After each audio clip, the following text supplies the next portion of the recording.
Pues bien, amados hermanos, continuamos con nuestra serie de sermones del libro de Efesios.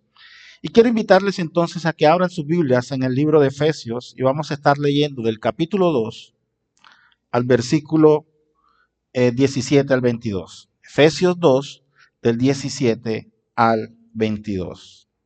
Este es nuestro octavo sermón sobre este libro. El sermón está titulado Las buenas nuevas de paz. Leo para ustedes Efesios capítulo 2, versículos 17 al 22. Y vino y anunció las buenas nuevas de paz a vosotros que estaban lejos y a los que estaban cerca, porque por medio de él, los unos y los otros, tenemos entrada por un mismo espíritu al Padre.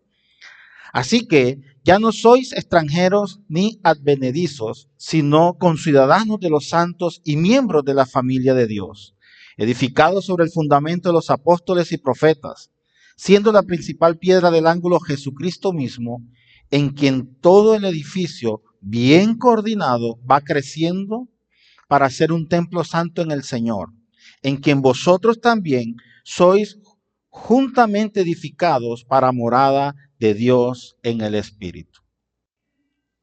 Les decía que nos encontramos en nuestro octavo sermón acerca de la carta de Efesios y vamos a hacer vamos a recordar un poco los anteriores sermones para poder entrar en contexto y saber exactamente en esta sección qué es lo que el Señor a través de Pablo nos quiere hablar.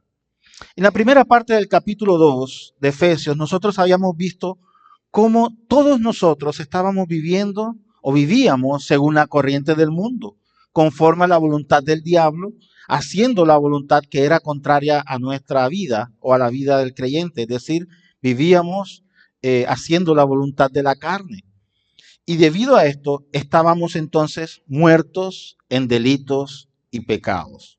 También vimos que según la misericordia de Dios para con nosotros y su gran amor, a pesar de la situación en la que nosotros nos encontrábamos, el Señor nos había dado vida juntamente con Cristo y nos había hecho resucitar juntamente con Él.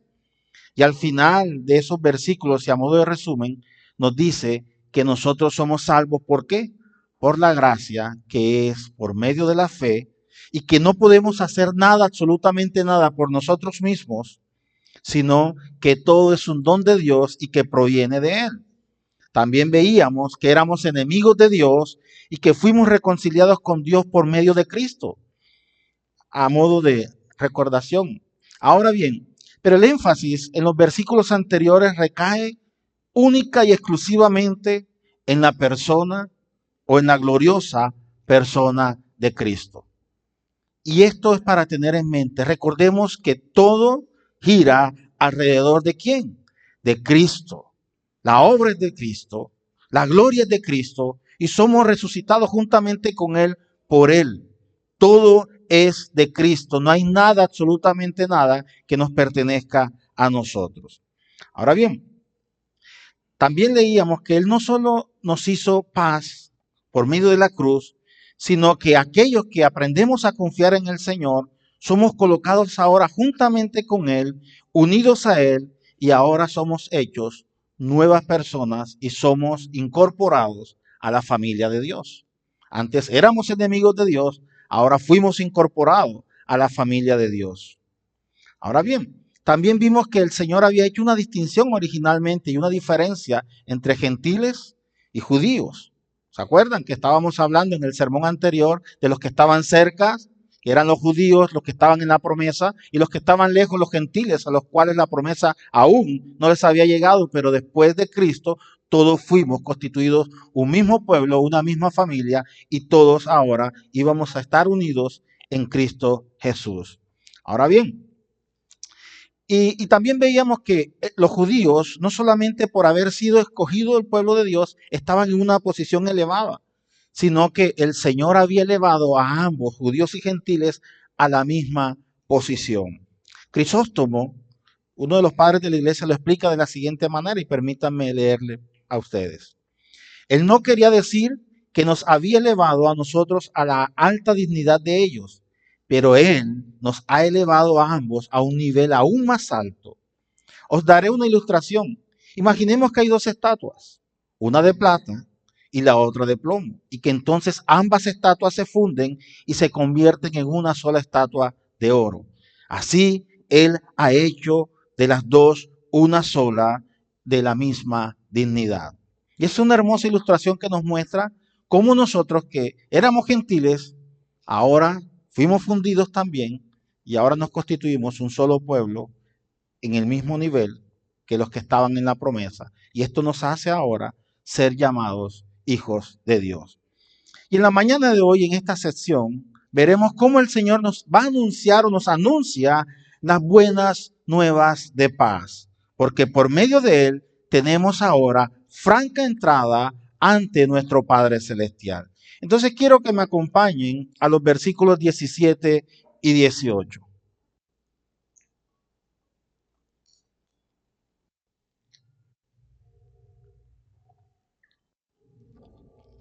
Y vino y anunció las buenas nuevas de paz a vosotros que estaban lejos, a los que estaban cerca, porque por medio de él, los unos y los otros, tenemos entrada por un mismo espíritu al Padre. Y es hermoso cómo el apóstol Pablo lo describe y lo narra de una forma especial o de una forma maravillosa. Y cuando escribe esta carta, él dice, y vino y anunció las buenas nuevas de paz a nosotros que estábamos lejos y a los que estaban cerca. La Biblia nos enseña y nos dice que el Señor vino a los suyos y los suyos ¿qué? Lo aborrecieron, lo rechazaron. Pero ahora Pablo nos está diciendo que el Señor vino y anunció las buenas nuevas de paz a los suyos, es decir, los que estaban cerca, y a los gentiles, los que estaban lejos. Y la venida de Cristo trajo verdadera paz a la tierra. Una paz que es basada en la obra de Cristo, en la obra de reconciliación efectuada una única vez y para siempre en la cruz del Calvario, por la cual ahora el Señor puede recibir a todos los rebeldes que antes eran enemigos de Dios y aquellos que ahora reconocen al Señor, se someten a su voluntad y van a Él en arrepentimiento y fe. Ahora bien, el evangelio que proclama la muerte, la resurrección y la ascensión, como lo vimos en la escuela dominical del Redentor, y que en esencia es una proclamación de paz, no es otra que anunciar al Señor resucitado. Sí, lo decíamos en la escuela, predicamos a Cristo que murió en la cruz, pero no puede quedar únicamente allí. Tiene que quedar en que Él resucitó de entre los muertos y que ascendió a los cielos y que hoy está sentado a la diestra de Dios y que vendrá un día a juzgar nuevamente a vivos y a muertos. Esa es una gran realidad y es una gran verdad de la cual usted y yo no podemos escapar. Y Pablo dice, y anunció entonces las buenas nuevas de paz. ¿Y cuáles son las buenas nuevas de paz? Precisamente la predicación del Evangelio. La predicación del Evangelio. Y no podemos olvidar que en el contexto del que nos habla el apóstol Pablo, la paz no solamente está vinculada a la obra de Cristo, sino que si recordamos el versículo 14 del capítulo 2 nos dice que Cristo es nuestra paz. Y el mensaje del Evangelio es esencialmente un mensaje cristocéntrico. El Evangelio tiene que estar centrado en Cristo. No hay otra cosa absolutamente que robe el protagonismo al Evangelio, sino Cristo y su obra de redención. Si se predica algo diferente, entonces nos acogemos al consejo del apóstol Pablo y nos decimos que somos anatema, porque no hay un evangelio diferente que no sea el evangelio de Cristo. Ahora bien, este evangelio, como les decía, debe ser cristocéntrico, que anuncia más que una determinada obra, anuncia la gloriosa realidad de una persona y es la persona del Salvador. Cristo es nuestro Salvador. Entonces aquí este anuncio de anunciar las buenas nuevas de paz corresponde específicamente a la predicación del Evangelio. A partir del día de Pentecostés, que unos años más tarde se le anunció a los gentiles, y uno de los principales gentiles a los cuales, o uno de los primeros gentiles a los cuales se le anunció el Evangelio, fue Cornelio. Recordemos que dice el Señor, y hasta los confines de la tierra. Es decir, se tenía que predicar el evangelio todos los días. ¿Y hasta dónde? Hasta los confines de la tierra. Y Pablo, cuando escribe esta carta y habla acerca del anuncio de la paz, Pablo tiene en mente especialmente a sus lectores, que en su mayoría eran los gentiles. Y con todo, la reiterada referencia Pablo hace es a los que estaban cerca como a los que estaban lejos. Recordemos lo que dice Isaías en el capítulo 57, 19, hablando acerca precisamente de esto, de que sería anunciado el Señor a los que estaban lejos y a los que estaban cerca. Nos recuerda entonces que a pesar de los privilegios que tenían los judíos, ellos también necesitaban igualmente ser reconciliados y traídos a los pies de Cristo debido a la rebeldía que ellos habían mostrado de la justicia de Dios y de Cristo y a su falta de amor hacia el prójimo. Recordemos que había una enemistad entre ellos. Entonces su corazón estaba totalmente alejado de Dios. Por lo tanto, ellos también, a pesar de ser el pueblo escogido por Dios, de estar en la promesa, necesitaban también ser alcanzados por la predicación del Evangelio. El Evangelio es para todos. El Evangelio es el anuncio del Salvador para todos. Pero solo aquellos que verdaderamente muestran arrepentimiento y fe son alcanzados e incorporados a la familia de Dios. Y estos pequeños versículos que acabamos de leer, podemos compararlos como a un átomo. ¿Ustedes se acuerdan los que en el colegio cuando veíamos física o química nos enseñaban la estructura del átomo? ¿Sí se acuerdan de eso? Bueno, los que están en la escuela ahora, hace mucho tiempo, han cambiado también muchas teorías acerca del átomo. Cuando yo estudiaba eran 4, ahora hay 6 modelos atómicos. Pero ese no es el punto. El punto es que nos enseña que el átomo es un pequeño, por decirlo, una sustancia muy pequeña, pero que contiene un gran poder. De allí las reacciones atómicas que se han creado o que el hombre ha creado, por ejemplo, la bomba atómica o los submarinos nucleares que trabajan a través de reacciones atómicas. Pues bien, ese pequeño átomo, esa pequeña partícula que encierra un gran poder, podemos comparar a estos versículos, que son unos versículos muy pequeños, pero que contienen una gran realidad que nos está mostrando la realidad del reino. Ahora bien, notemos lo que dice, porque por medio de él, o sea, por medio de Cristo, los unos y los otros ahora tenemos entrada por un mismo espíritu. ¿Y a qué espíritu hace referencia el apóstol Pablo? Al Espíritu Santo, al Padre, que es Dios. Entonces podemos ver ahora que judíos y gentiles, ante la cruz, estamos en el mismo nivel. Ya no hay distinción. Ya no hay griego, ya no hay judío. Ahora todos pertenecemos a la misma familia, a la familia de Dios. Ahora bien, entendemos entonces por las Escrituras que a través de Cristo ambos tenemos el mismo acceso al Señor, el cual es un glorioso privilegio que cualquier ser humano puede tener. Y Pablo hizo referencia a esto en el capítulo 5 de su epístola a los Romanos, cuando Pablo nos recuerda que la justificación por la fe es un beneficio que está disponible para todos. Ahora tenemos acceso a Dios por medio de ¿quién? De Cristo. Y eso es algo maravilloso, amados hermanos. Ahora, debemos hacer una claridad y no creemos que esto signifique que podemos entrar a la presencia de Dios de cualquier manera, de ninguna manera. O que podemos entrar descaradamente a la presencia de Dios o precipitadamente delante de Él. No. Nos dice que el Señor nos da el privilegio real de tener acceso al Padre por medio de Cristo. Y cualquier creyente tiene el mismo derecho de tener acceso a Dios como cualquier otro creyente. No hay exclusividad. Es como cuando el niño, recuerdo, voy a hacer un pequeño paréntesis. ¿Ustedes se acuerdan cuando éramos pequeños, cuando éramos unos críos, unos niños de escasos 6, 7, 8 años, y veíamos que nuestro padre llegaba del trabajo? ¿Qué era lo primero que hacíamos nosotros? Salíamos corriendo a saludarle, a quitarle el calzado de sus pies y ponerle un calzado más cómodo. Creo que la mayoría de nosotros hizo eso. Bueno, no sé si ahora, hoy en día no lo hacen algunas familias, pero recuerdo que yo lo hacía con mi padre. Eso nos da acceso al Padre. Estoy colocando como un ejemplo, nos da acceso al Padre y nos lleva a entender que podemos ir confiadamente a Él. Y después de colocarle el calzado, nos sentábamos en su regazo para que Él nos abrazara. Eso hacíamos cuando éramos pequeños.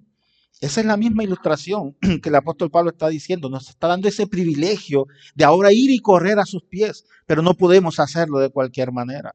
Otro paréntesis. Recuerdo que una vez alguien se me acercó y me dijo, pastor, ore por mí porque usted tiene más privilegios porque está más cerca de Dios. Yo le dije, un momento, tú tienes el mismo privilegio que yo. Los dos somos creyentes en igual condición delante de Dios. El hecho de que yo tenga un ministerio y lo ejerza no quiere decir que tenga prerrogativas delante de Dios, no, somos iguales. Todos los creyentes gozamos del privilegio de ahora de acercarnos a Dios confiadamente. Es lo que Pablo nos está diciendo. Entonces ahora vemos aquí también que Pablo nos muestra la obra del Dios Trino en la bendición de los gentiles. Pablo nos dice, es el Padre que nos recibe por medio del Hijo que nos ha redimido y en toda la potencia del Espíritu Santo, quien nos vivifica y nos impulsa. Como dijo el apóstol Pablo en otro pasaje análogo, en Romanos capítulo 5, versículo 1 y 2, los invito a que me acompañen a buscar el pasaje. Romanos capítulo 5, versículos 1 y 2.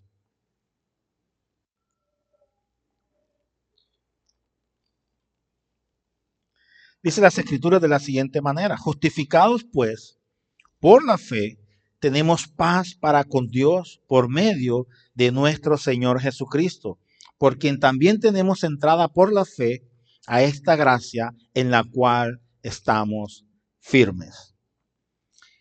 Entonces tenemos entrada francamente delante de Dios por medio de la fe en Cristo Jesús. Recordemos algo. Recordemos que la obra del Señor, recordemos los momentos previos, fue interrogado y fue acusado injustamente. Luego fue azotado. Y la Biblia describe que fue azotado y después fue coronado con una corona de espinas, valga la redundancia, colocada sobre su cabeza. Y quizás la imagen que viene a nuestras mentes es que las espinas atravesaron su frente, lo hicieron sangrar. Y no contento con esto, fue obligado a cargar el madero en el cual iba a ser crucificado. Y llevaba el madero camino al Gólgota. Y estando allí, sus pies fueron clavados en la cruz, sus manos también fueron clavadas. Y aún no contento con esto, cuando exclamó que tenía sed, le dieron a beber vinagre. Y a punto de expirar, solo pudo decir, consumado es. ¿Y qué sucedió? El velo del templo, dice las Escrituras, se rasgó en dos, de arriba hacia abajo, como señal de que ahora usted y yo, como creyentes, tenemos franca entrada delante del Padre Celestial. Ahora sí podemos ir al Padre y decirle, Abba Padre, porque Cristo lo ha hecho por nosotros.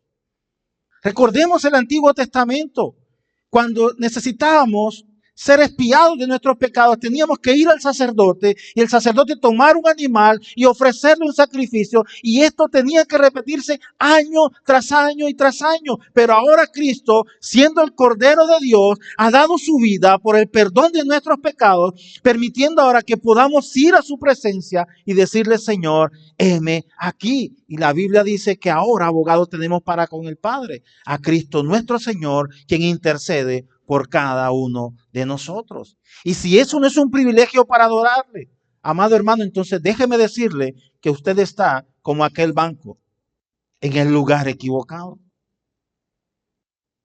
Ahora bien, el creyente entonces se dirige al Padre con ese respeto que Dios merece, pero con la familiaridad y confianza que le da la condición ahora de ser llamado hijo de Dios. Y la intimidad personal de cada creyente con el Padre es una gran o gloriosa realidad. Ese espíritu da también testimonio a nuestro espíritu, consolidándonos entonces la certeza de ser ahora llamados hijos de Dios. Entonces el Padre y nosotros como creyentes nos constituimos ahora en hijos también. Y la entrada al Padre es posible para cada creyente por la obra de Cristo. conducidos en todo momento por el Espíritu Santo que habita ahora en nosotros.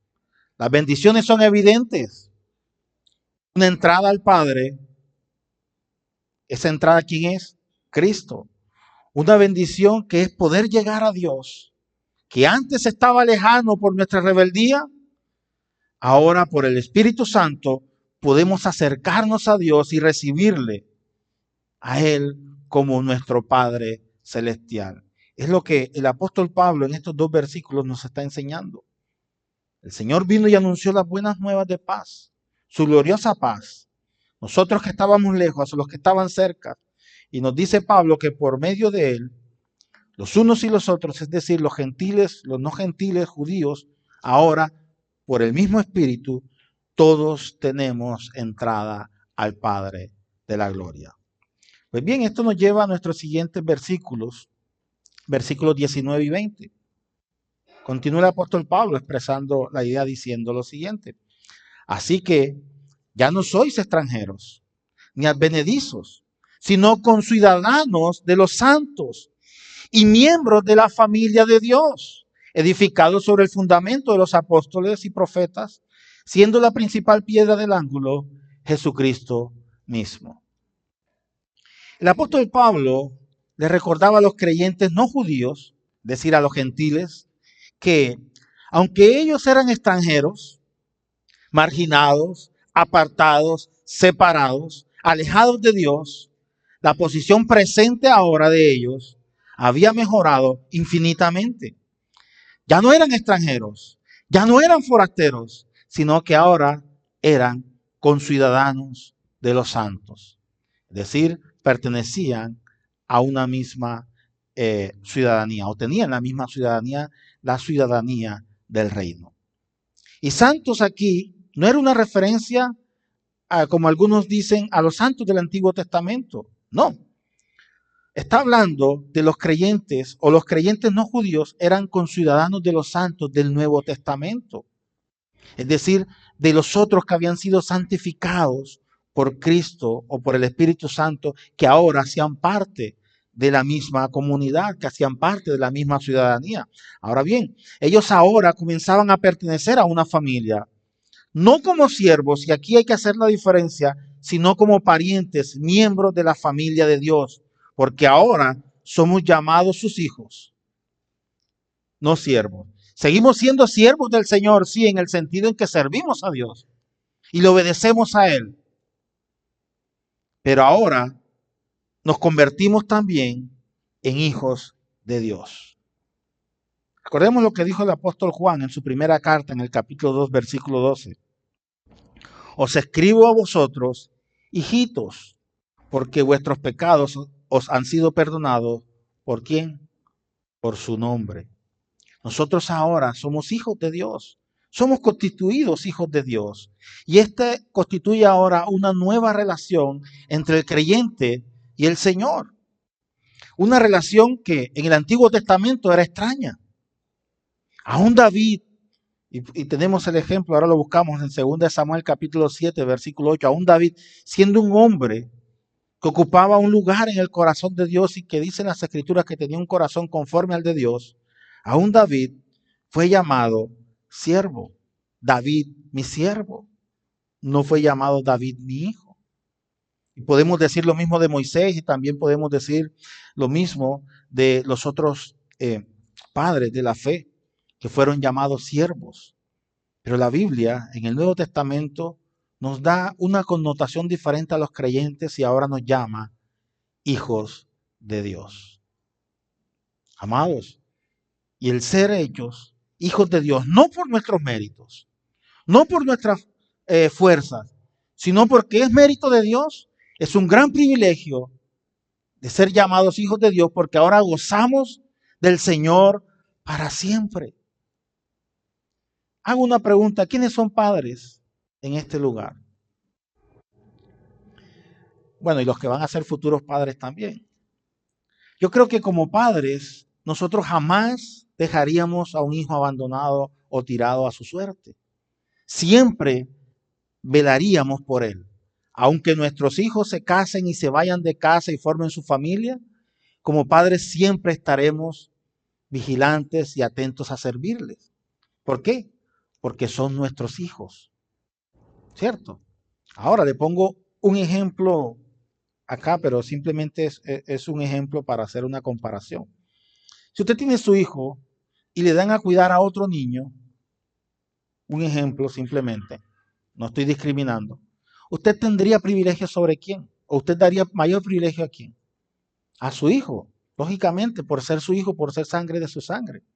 Al otro niño también le daría cuidados especiales, pero siempre estará el amor paternal en el hijo. Ahora bien, ¿qué sucede? Que nosotros al ser constituidos hijos de Dios, ahora gozamos de ese privilegio paternal por parte de Dios. Somos constituidos o injertados a la familia de Dios. Ahora entonces sí tenemos una distinción especial que nos diferencia del resto del mundo. Tenemos el título de ser llamados hijos de Dios por adopción, por el sacrificio de nuestro Señor en la cruz del Calvario.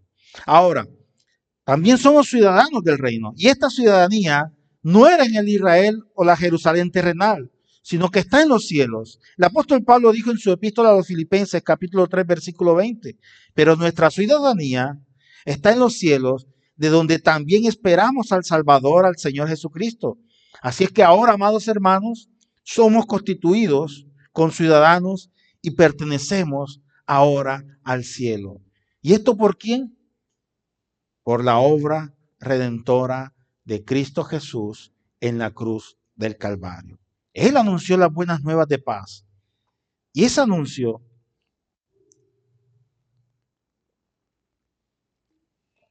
al ser recibido por nosotros, somos incorporados ahora a su familia. Y somos entonces edificados sobre el fundamento de los apóstoles y de los profetas. Y esto es importante, amados hermanos. No quiere decir que los apóstoles y los profetas eran el fundamento, sino que ellos personalmente colocaron el fundamento. La iglesia primitiva construyó toda su doctrina sobre los apóstoles. En el libro de Hechos, capítulo 2, versículo 42, inmediatamente después de mencionar el día de Pentecostés, nos dice las Escrituras que aquellos que habían sido añadidos a la iglesia perseveraban en la doctrina de los apóstoles, en la comunión los unos con los otros, en el partimiento del pan y en las oraciones. Hay un solo fundamento, no hay más fundamentos. Ahora bien, ustedes han visto cuando van a construir un edificio, cuando van a construir una casa, usted adquiere el terreno, usted mira el terreno plano, y si no es plano, entonces tienen que rellenarlo. Pero una vez que el terreno ha sido preparado, antes de construir la casa, ¿qué es lo primero que hacen? Hacer los cimientos. Y de acuerdo al tipo de edificación que se va a construir, así son los cimientos. Si es una casa de un piso, el cimiento tendrá unas características, pero si es una casa de 2, 3, 4 pisos, su cimiento debe ser totalmente diferente y soportar las cargas que se forman allí sobre la estructura. Entonces, ¿qué sucede? Es un solo cimiento en el cual se va a edificar. Pero usted, después que tiene la casa, usted no hace otro cimiento para construir otro piso. O si usted quiere remodelar, usted no hace otro cimiento para colocar un piso más arriba. No, el cimiento es uno solo. Así nos enseñan las Escrituras que el cimiento es uno solo y que el cimiento está fundamentado en los apóstoles y en los profetas.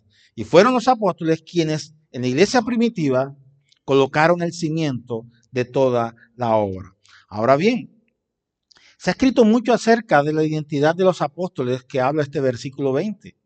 Algunos dicen que eran profetas del Antiguo Testamento o profetas del Nuevo Testamento, y hay una serie de discusiones con respecto a eso. Pero el hecho es que de los profetas de los que habla este versículo y están en la misma clasificación de los apóstoles, pareciera indicar que entonces hace referencia a que son profetas del Nuevo Testamento.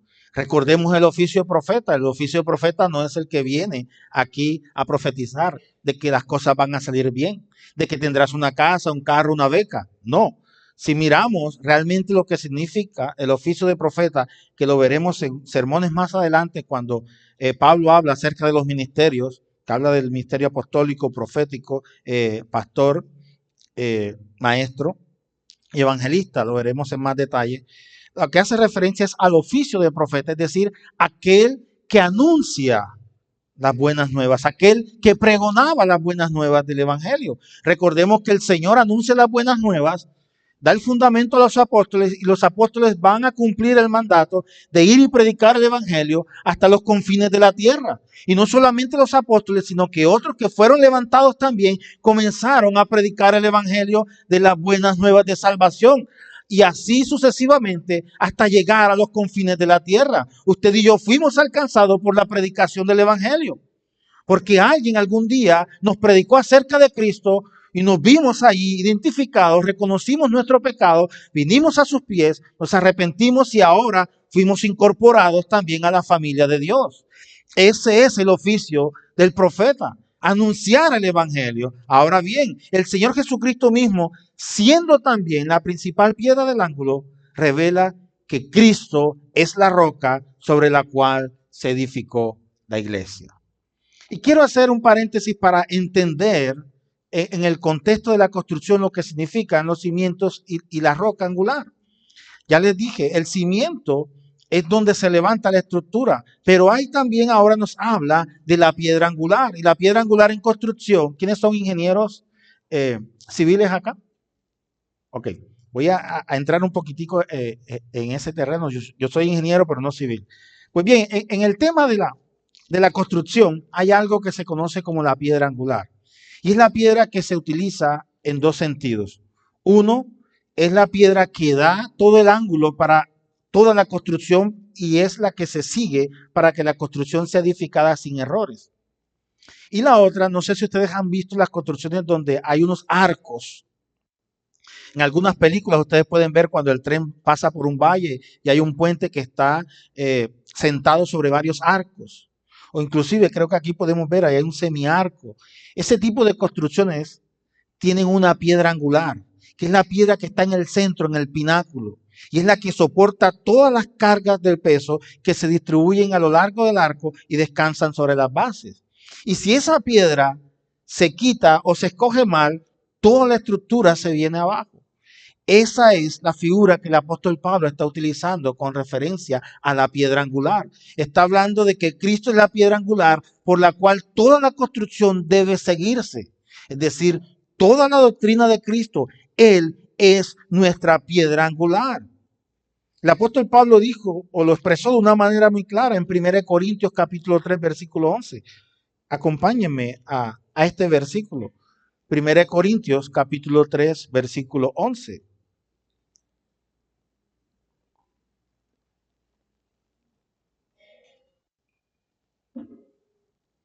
Porque nadie puede poner otro fundamento que el que está puesto, el cual es ¿quién? Jesucristo. Y el apóstol Pedro lo dijo de manera siguiente también en su primera epístola, 1 Pedro capítulo 2, versículos 6 al 8. 1 Pedro capítulo 2, versículos del 6 al 8. Por lo cual, también contiene la escritura, he aquí, pongo en Sión la principal piedra del ángulo, escogida, preciosa, y el que creyere en él no será avergonzado. Para vosotros, pues, los que creéis, él es precioso, pero para los que no creen, la piedra que los edificadores desecharon ha venido a ser la cabeza del ángulo y piedra de tropiezo y roca que hace caer, porque tropiezan en la piedra siendo desobedientes, a los cuales fueron también destinados. Qué hermoso como el apóstol Pedro lo presenta. Cristo, la piedra angular en la cual los que creemos en él somos edificados. Pero esta misma piedra se convierte en tropezadero para aquellos que no creen. Piedra de tropiezo para aquellos que no creen. A los desobedientes, aquellos que no creen en el anuncio de las buenas nuevas de paz de las que habla el Evangelio. Entonces lo importante aquí, amados hermanos, es notar que Pedro dijo que el Señor Jesucristo es la piedra angular en el 1 Pedro 2, 6, 8. Así que Pedro entendió muy bien lo que el Señor Jesucristo le quiso decir en las siguientes palabras del Evangelio según San Mateo. Mateo capítulo 16, versículo 18. La iglesia tradicional dice que allí fue donde se constituyó el primer papa, y es un gran error. Pedro entendió entonces que la piedra angular hablaba de Jesucristo. Por eso Pedro entiende el mensaje cuando el Señor en Mateo 16:18 le dice, y yo también te digo que tú eres Pedro, y sobre esta roca edificaré mi iglesia. ¿Sobre cuál roca? La declaración que Pedro acababa de dar que Jesucristo era el Señor. Y las puertas del Hades no prevalecerán contra ella. Y el Señor estaba hablando acerca de sí mismo. Sobre esta piedra edificaré mi iglesia, sobre la piedra que es Cristo, que es la verdad, la piedra del ángulo, la piedra angular. Cristo es la roca sobre la cual la iglesia es edificada, amados hermanos. Citando a Hendrickson con respecto a esto, voy a leerlo para ustedes. Hendrickson en su comentario al libro de los Efesios dice lo siguiente: además de ser la piedra angular de un edificio, parte del fundamento y por tanto soporte de la superestructura, ella determina su forma final, lo que hablábamos ahorita, puesto que al estar colocada en la esquina formada por la unión de dos muros primarios, fija la posición de estos muros y de los que cruzan en el resto del edificio. Todas las demás piedras deben ajustarse a la piedra angular. Así también la casa espiritual, además de descansar en Cristo, queda determinada en cuanto a carácter por Él. Es Él quien define lo concerniente a lo que a lo que esta casa debe ser ante Dios y cuál debe ser su función en su universo. Es Cristo el que da a la casa su correcta dirección. Pues bien, es Cristo, es la piedra angular. Y continúa el apóstol Pablo en los siguientes versículos 21 y 22 diciendo lo siguiente: en quien todo el edificio, bien coordinado, va creciendo para ser un templo santo en el Señor, en quien vosotros también sois juntamente edificados para morada de Dios en el Espíritu. Leo nuevamente: en quien todo el edificio, bien coordinado, va creciendo para ser un templo santo en el Señor, en quien vosotros también sois juntamente edificados para morada de Dios en espíritu. El apóstol Pablo continúa entonces con la imagen de la iglesia como un edificio que día a día está siendo edificado. Usted mira una casa que está construyéndose, primero el cimiento y luego se van levantando las paredes principales y luego las paredes transversales y finalmente ya cuando toma forma, entonces se va colocando el techo y todo lo demás hasta tomar forma y convertirse en una estructura, en un edificio habitable. Y Pablo continúa con esta imagen, pero ahora hablando acerca de la iglesia. ¿Cómo se está construyendo la iglesia? Como un edificio que día a día tiene que ser edificado, que va creciendo bien coordinado para convertirse en templo del Señor. Ahora bien, también Pablo agrega: en quien nosotros somos juntamente edificados para morada de Dios en el Espíritu. Y es interesante notar que el apóstol Pablo en esta sección habla de la familia de Dios como un cuerpo. Es decir, ahora sí Pablo está hablando acerca de la iglesia, siendo que está tratando de la gracia de Dios que ha obrado a través del sacrificio de Cristo en la cruz para reconciliar a todos, judíos y gentiles. La iglesia entonces es el resultado de la cruz. Allí está nuestro fundamento, amados hermanos, y cuando hablo de iglesia no me estoy refiriendo al templo hecho de 4 paredes. Estamos hablando de la iglesia universal, constituida por todos los creyentes de todos los tiempos. A esa iglesia a la que Pablo se está refiriendo, a la iglesia que está constituida por todos los creyentes de todos los tiempos, de todas las épocas. Allí entonces está nuestro fundamento. Sin la cruz no hay iglesia.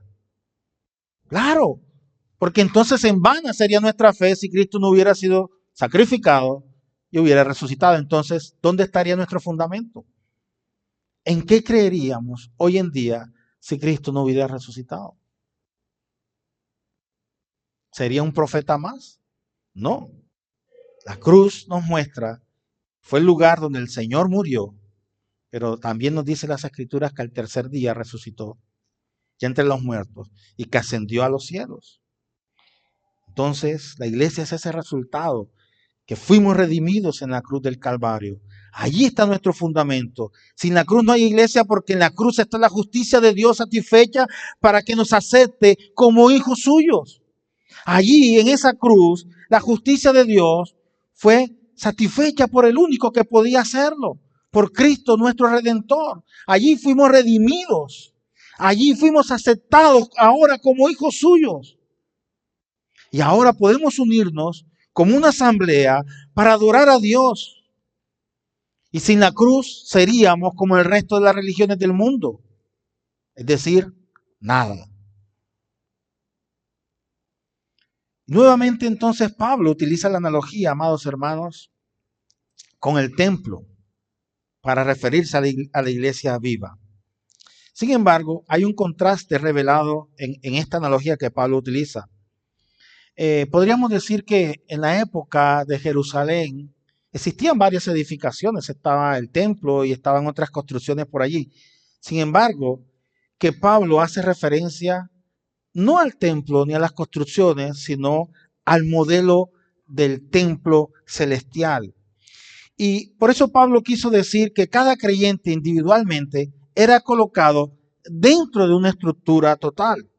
Y Pedro también lo expresó de la misma manera cuando escribió que nosotros somos piedras colocadas, encajadas e incorporadas en la casa espiritual. Acompáñenme en la primera carta del apóstol Pedro en el capítulo 2, versículo 5.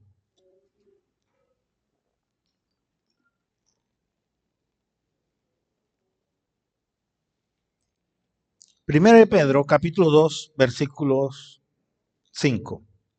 El apóstol Pedro, escribiendo en su primera carta, dice: vosotros también, como piedras vivas, sed edificados como casa espiritual y sacerdocio santo, para ofrecer sacrificios espirituales aceptables a Dios por medio de Jesucristo. La parte A del versículo dice: vosotros también, como piedras vivas, sed edificados como casa espiritual y sacerdocio santo, hablando del sacerdocio universal que tenemos todos los creyentes. Entonces, Pablo también habla de la iglesia como un templo que estaba siendo construido. Recordemos lo que nos dice en los versículos anteriores. Pablo nos está diciendo, en los versículos anteriores Pablo nos está diciendo, en quien todo edificio bien coordinado va creciendo para ser un templo santo en el Señor. Ahora en quien vosotros también sois juntamente edificados para morada del Espíritu de Dios. Entonces, Pablo habla acerca de la iglesia como ese templo que está en construcción. Y esto es muy interesante porque en los días del apóstol Pablo, el templo de Herodes, que era el templo de aquella época, aún no había sido construido. Durante los días del Señor Jesucristo, ya se habían dedicado 40 años a la construcción y fue construido en el año 70 después de Cristo. Y aún en el momento de su destrucción no había sido finalizado. Pero la iglesia hoy está en construcción y algún día será finalizada. ¿Y por qué decimos que la iglesia está en construcción? Porque todos los días se adhieren piedras vivas a la iglesia de Cristo. Todos los días nuevos creyentes se adhieren al pueblo santo adquirido por Dios. ¿Y cuándo cesará esto? Cuando el Señor venga por su iglesia. Así que aún estamos en proceso de construcción. No hemos sido terminados como templo del Señor. Ahora, de aquí que el versículo 21 habla de que la iglesia va creciendo para ser un templo santo en el Señor, nos confirma que aún esta construcción no ha sido concluida. Su estructura también es diferente. No consiste en una piedra colocada encima de otra, de una manera fría, es decir, una piedra amontonada sobre otra, no. Sino que este templo va creciendo, se va expandiendo. Dios está tomando un material muerto, es decir, un material muerto que éramos nosotros, muertos en delitos y pecados, y nos están dando vida y nos convierte en piedras vivas, y que hemos nacido de nuevo y estamos creciendo y siendo incorporados ahora al templo viviente que es la iglesia universal del Señor. Así como el templo de Salomón fue edificado sin el sonido del martillo, Así, el Espíritu Santo coloca silenciosamente a cada pecador que estaba muerto antes en delitos y pecados y los traslada a un templo vivo a través de ¿qué? La regeneración y el bautismo. El apóstol Pablo, en su primera carta a los Corintios, escribe lo siguiente, 1 Corintios 12:13. Porque por un solo espíritu fuimos todos bautizados en un cuerpo, sean judíos o griegos, sean esclavos o libres, y a todos se nos dio a beber de un mismo espíritu. Se le llamó templo santo. Es santo, ¿por qué? Porque el Espíritu Santo mora en él. Porque al ser nosotros bautizados por el Espíritu Santo, regenerados, el pecador salvado ahora es colocado ¿dónde? En el Señor. Y el Espíritu Santo mora ahora en el creyente. Y ahora nosotros también somos llamados santos. Pero no el santo que nosotros conocemos tradicionalmente, que tienen una aureola en la cabeza y que es venerado por otras personas. No, somos santos porque hemos sido santificados por el Espíritu de Dios para incorporarnos a la familia de Dios. Ahora todos vivimos en santidad y buscamos y procuramos la santidad día tras día para agradar al Señor con nuestras propias vidas. Ahora bien, el Espíritu Santo mora en el creyente y esta verdad es mencionada en la epístola a los Romanos. Pablo, dirigiéndose a los Romanos en el capítulo 8, versículo 9, nos dice: mas vosotros no vivís según la carne, sino según el Espíritu, si es que el Espíritu de Dios mora en vosotros, y si alguno no tiene el Espíritu de Cristo, entonces no es de él. La iglesia, amados hermanos, crece a través de sus miembros. La iglesia se expresa visiblemente a través de iglesias locales compuestas por creyentes regenerados. A esto se refiere el apóstol Pablo cuando dice: vosotros sois edificados para morada de Dios. Porque el Espíritu Santo mora en nosotros. Y nosotros como creyentes, como miembros de la iglesia, somos ahora edificados por el Espíritu Santo, quien mora en nosotros y nos capacita para que enseñemos la palabra y para que guíen entonces o guiemos a los santos en su edificación.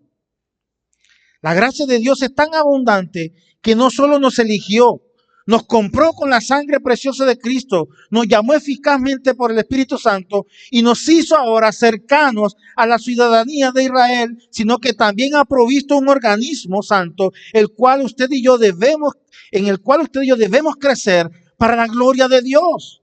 Y este organismo se conoce como la iglesia, cuya manifestación local es visible, en la cual todos los creyentes nos ayudamos mutuamente, amados hermanos.